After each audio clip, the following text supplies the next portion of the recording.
आज देखेंगे कि कैसे सफारी में स्टीयरिंग की सेंटर पिन को ग्रीस करते हैं। तो उसके लिए हमें पहले कुछ बनाना पड़ेगा। हमें एक्चुअली एक मिनी ग्रीस गन खुद बनानी पड़ेगी। तो उसके लिए जो सामान रिक्वायर्ड है मैं बताता हूँ, उसके बाद करेंगे सेंटर पिन को ग्रीस। सेंटर पिन ग्रीस करने का टाइम कैसे आता है वो आपको ये पता लगेगा जब आप स्टीयरिंग को पूरा रोटेट करेंगे एक तरफ पे, तो बहुत ज़ोर की कड़क की आवाज़ आएगी। दैट मीन्स आपकी स्टीयरिंग पिन को अब मतलब स्टीयरिंग सेंटर पिन को अब ग्रीसिंग की ज़रूरत है। तो दिखाते हैं कैसे बनानी है मिनी ग्रीस गन, और उसके बाद देखते हैं कैसे होगा स्टीयरिंग सेंटर पिन ग्रीस।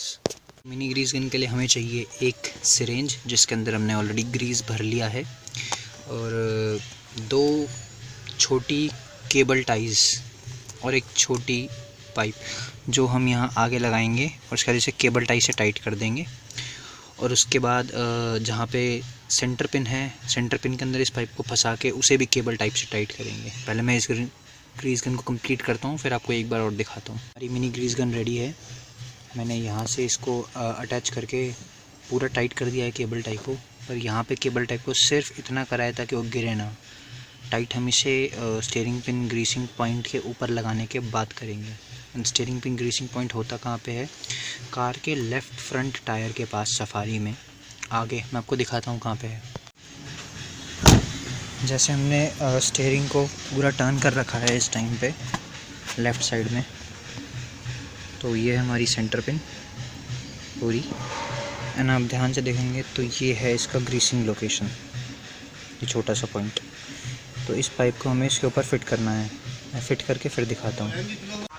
जैसे कि ग्रीस गन टाइट कर चुके हैं हम अपनी जगह पे, और उसके बाद आपका नेक्स्ट काम ये है कि आप इसको धीरे धीरे प्रेस करते जाएंगे एंड धीरे धीरे ग्रीस आगे मूव होता जाएगा। और जैसे ही सेंटर पिन के अंदर पहुँचेगा ग्रीस, आप टाइटनेस फील करेंगे तो आपको बहुत हार्ड प्रेस करना पड़ेगा। तो इसको जितना हार्ड हो सके उतना प्रेस करें। ग्रीस बहुत धीरे धीरे अंदर जाएगा, थोड़ा टाइम लगेगा लेकिन हो जाएगा। जैसे कि हम देख सकते हैं सेंटर पिन ग्रीस हो चुकी है। बहुत ज़्यादा फोर्स लगानी पड़ेगी सेंटर पिन ग्रीस करने के लिए। एंड इस चीज़ का ध्यान रखें कि आप जिप टाइज को प्रॉपरली टाइट करें, नहीं तो वो उतर जाएंगी।